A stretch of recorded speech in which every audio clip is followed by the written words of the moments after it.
So guys, I actually wanted to share a story myself. And so my story is, some of you, I think probably most of you know, I've taken up an interesting hobby of rappelling off buildings. It's actually a fundraiser for Easter Seals. And just so we're clear, I was like this before rappelling. They've asked me to disclose that. Michael, we appreciate what you're doing, but you're scaring people, please stop, which is fair.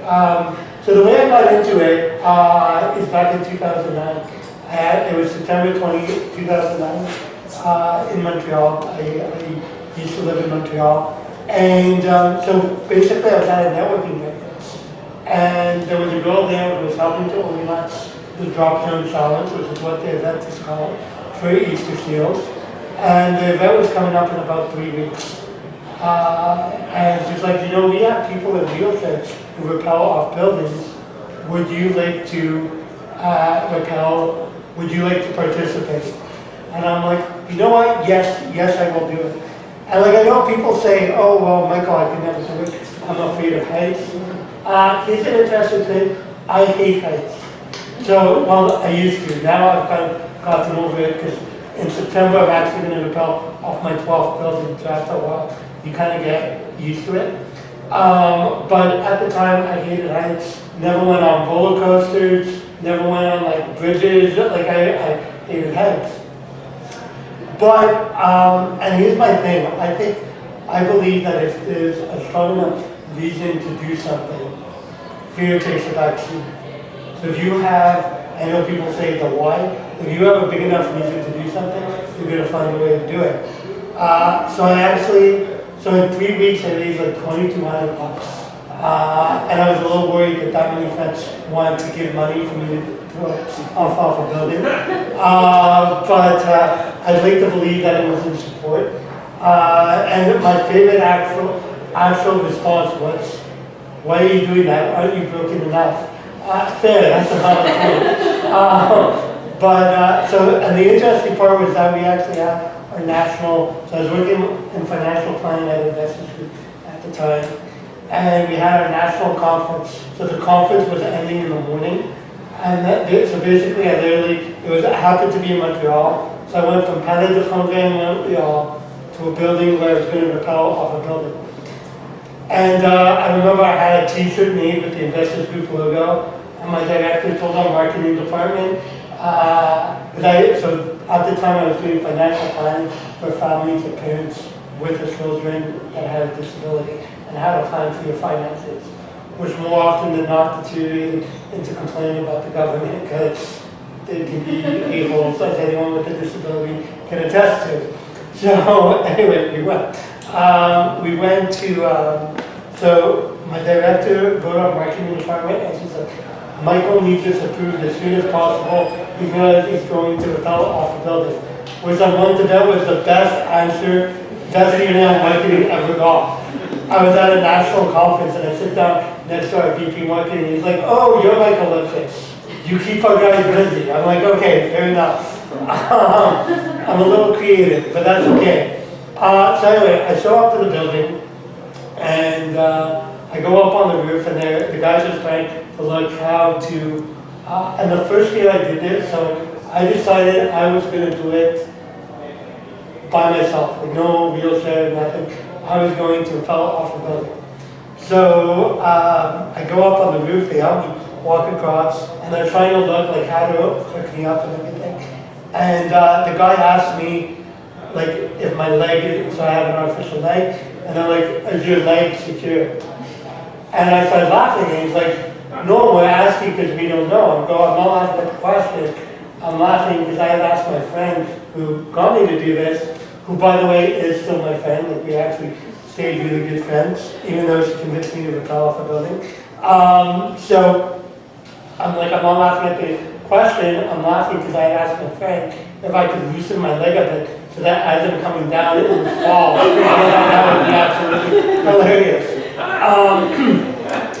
So basically the way it works is you get hooked up and you stand with your back to the ground, right? And you're standing on the ledge of the building, and they tell you, lean back, and the rope will hold you. And I said I'm going to behave myself, so I'm not going to say what I thought. But it's like a weird leap of faith to say that the rope is going to hold you. So the building in Montreal was 380 feet in the air, which is pretty high up. It's pretty high up. And I'm like, okay, and I'm going to be honest, I actually thought about backing out. And I'm like, no, I said I'm going to do it, I'm going to do it. So I leaned back, and then of course the prosthetic leg got stuck on the edge of the building. So they're trying to twist my leg off. And I feel like the guy like from a law movie. Can we talk about this? I swear I'll give you the money. But so finally we get me down onto the edge of the building. And here's the lesson I learned. When you have a hard time walking on the ground, walking on the side of the building is a stupid idea. Because, so if I got for the first 6 floors, I managed to have both legs on the building, and then the right leg kind of fell off the wall. They don't fall off, like fall down, but just came off the wall. So right now, I'm like in a harness, and because of my hips, I don't have like the ability to keep myself forward. So basically there's a harness holding me up, and my head dangling, and my legs dangling, and there was a guy attached to me who was rappelling with me, and he's like, do you want help? And I'm like, yeah, I think that's going to be a good idea. Because otherwise, I'm not sure I'm getting down. So he kind of took over it together. We worked our way down. And I actually felt really proud, like that I actually accomplished it. I got down. My director from the office had come with me to take pictures. He texted the office like Michael did it. And everyone was upset because they were hoping to get my book of business. And they're like, oh man, he's still here. But no, I'm kidding, they were really happy. Or at least that's what they told me. So and then I called my mom, because my mom was not really happy about me doing it. And I told them, okay, I waited until the ambulance passed, because I didn't think you'd appreciate hearing a siren in the background. I'm glad you like that, because she did not appreciate that joke. And then, so the next year, I actually went back and I hosted the event. Except this time I decided, so here's the thing, right? Walking down the side of the building doesn't work. But when there's a will, there's a way. So I'm like, okay, I'm going to do it in a manual wheelchair. Not my wheelchair, because it's electric, and I feel like gravity kicks in, and that would not be good. So we did the manual wheelchair. So I was part of an adapted gym in the east end of Montreal. And I went and I told them, now in fairness, I disclosed that I was doing the drop zone. They didn't ask what the drop zone was. So I didn't volunteer to tell them that I'm throwing the wheelchair off the edge of a building and I'm going to rappel. The agreement was that if I damage it, I would pay for it, and I figured if it's damaged hard enough that there's something to pay for, my mom will deal with it, and good luck to them at that point. So I went, I showed up, I rappelled off the building. I don't know who was more happy about the wheelchair, me or the guy I had rappelled with, because I think it was a little hard for him to rappel with a guy lying across his lap. So rappelling with a wheelchair works a lot better. And then I took a little break, and then in 2015, I turned 40. And I'm like, okay, so I came up with the thing because sports cars are not accessible, because my logic was, everyone knows when you turn 40, a man has a midlife crisis. And what do we do at a midlife crisis? We get a sports car. I can't get a sports car, so I'm going to rappel off. Original plan was 3 buildings. I was going to do Montreal, Ottawa, and Toronto. And Toronto did not work out, but I did Montreal and Ottawa. And just to show, so like here's my thing, you never know what's going to happen in life. So you may as well do stuff because you never know what's going to happen. And the story that proves that point is in 2015, I came down off the building and CTV Morning was there, and they were going to do it live as they come off the wall. Timing didn't work out, so they're like, okay, Michael, stay in your gear. Thank God I stayed in my gear. and we're gonna pretend that you just came off there. Okay, fine. So I'm sitting next to Melissa Lamb from CTV Morning, and she's like, can you just move closer to me so that you're in the light? Now, if a woman asks me to move closer to her, I'm gonna do it. So, and I was sitting in the manual chair, right? Now, when I had rappelled, the anti-tip wheels on the back of the wheelchair turned inwards. I basically flipped the wheelchair back, land on my head, which fortunately I was wearing the helmet, because otherwise I probably wouldn't be here, or able to talk. It's the sound of the helmet hitting the ground, like people freaked out, and I'm like, no, I'm good. I was a little stunned, but I'm good. So, and I even told my mom, I'm like, see, you were worried about me rappelling. I'm the idiot that gets hurt on the ground. How messed up is that? That's the comic in my brain. I'm like, how messed up is it that you rappel 20 floors and kill yourself on the ground? That is messed up. So then in 2016, I basically did, so my other company is a national sponsor for the drop show. So they're like, hey, do you want to rappel in Ottawa? I'm like, sure. But then in 2017, I said, okay, you know what? Canada 150, we're going to celebrate in style. I said I'm going to raise $15,000. I'll be honest, initially I was going to raise $150,000. Going across the country, and I was going to act people and teams and all this stuff. And then I realized that everyone has their own cars. And surprisingly, not a lot of people want to rappel off a building. There's a very select number of people willing to jump off a building apparently. So I'm like, okay, you know what? We're going to do $15,000, and we're going to go across the country doing the drop shot. And we're going to get sponsors. Apparently, I thought it was a much better idea than the sponsors, because every travel website via Air Canada, nobody was willing to sponsor. So I'm like, okay, you know what? I don't care. I'm going to do this. So I used points, and I'm like, I'm going to do this on the street. I got on a via train. So I left Tuesday at noon. I took the train to Toronto. Got into Toronto at 2 o'clock. We were supposed to leave at 10:30 in the morning. 10:30 at night on Tuesday. We ended up leaving 2:30 in the morning from Union Station to take the train to Edmonton. I'm like, oh, it'll be nice. We can see the country. It was nice. It was beautiful. But by like Wednesday evening, I was on hot wire trying to find a cheap flight home. Because I'm like, okay, the adventure's done. I can't do sitting on the train. One thing I learned as a side point, Ontario is ridiculously big. Like I woke up on Thursday morning, I'm like, how am I still in Ontario? How big is this province? Like when you learn grade 10 geography, it really does not look that big. So we finally, honestly, I've never been quite so, and then if you go on my site, drop150.illuminabilities.com, you can actually see I put up some pictures and video of me going. We stopped in Melville, Saskatchewan. The train station in Melville, Saskatchewan looks like a house. I'm like, how did this guy get us to stop at his house? Like it literally looks like we're stopping at someone's house and picking him up. I'm like, I have to go to the train station. How's that? But yeah, so we went to Melville, Saskatchewan. Apologies to Melville. It's a lovely, it looks nice. And then finally, Friday morning, I wake up and I see us rolling into Edmonton. And I get to the hotel and I've never been quite so happy as then to lie down when I got to the hotel, because I've been sitting for like 2.5 days on the train.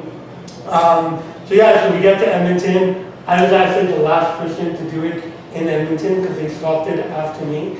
I don't know if it was something I did, something I said. They told me it wasn't, but I don't know.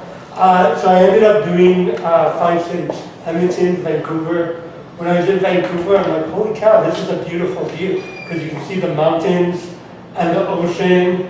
And I'm like, oh my God, that looks like a nice restaurant to go for supper.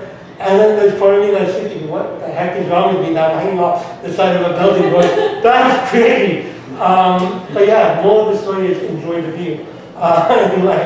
So I highly recommend if you want to go see Vancouver, hang off the side of the building. So we ended up doing Edmonton, Vancouver, Ottawa, Halifax, and Montreal. Halifax was also very nice because you can see the water.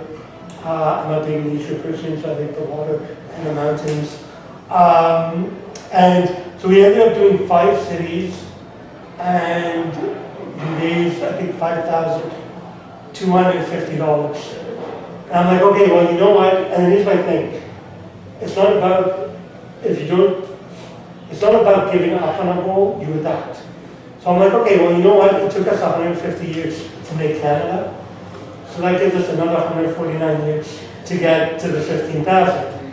Now, realistically, I feel like I'm 43 now, so I feel like at a certain point I'll probably want to retire from the power rock buildings. This year, I've started fundraising for this year, so there's no event in Ottawa this year. And I'm like, okay, a small detail, like there being no event in Ottawa is not going to stop me. I'm going to go to Toronto. So September 23rd, I will be calling off my 12th building. We've actually now topped just over $10,000 raised for Easter seals. So you know the money raised basically goes to send children. A big part of it is children with disabilities get sent to the Easter Seals camp. And basically what it is, I actually had the chance to go see the place here in Perth, Ontario. And honestly, it's truly amazing. Like it's a camp where, like they like to say, kids can be kids. So you forget about the doctor's appointments, you forget about whatever issues you have, and the barriers to be accessible are removed. So like they have a ramp for going to the water and a lift to get someone from the dock onto the boat so that they can go fishing, which is something some of these kids probably never got a chance to do. There's an arrow, for archery, they have an arrow that's planted in the ground, so that with one hand you can shoot a bow and arrow.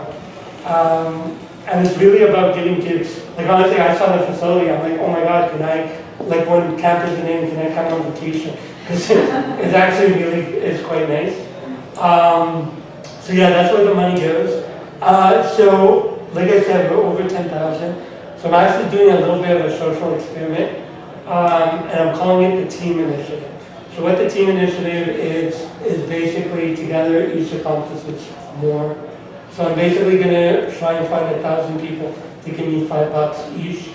And this isn't my pitch to get you all to give me $5. But so I've actually started an Eventbrite page, and I will be putting it out there to try and get 1,000 people to try and give $5 each to get to the other 5,000. Obviously, if people want to do more than 5, I'm more than happy to take it. But that is the general principle. But yeah, so basically that's it. And the reason why I called it Team and Together Each Accomplishes More is that I truly believe everybody needs a team. Nobody does stuff on their own. Every person who has challenges. And I know we always think about, and what I loved about all the stories tonight is people talked about the challenges they face and because very often we see success. And we, like for example, Pablo, the $10,000 we raised at that event, people see that, they're like, oh wow, they raised $10,000, that's fantastic. There's a team behind it, right? There's people who got together to help raise that money. And that's what this is all about. It's about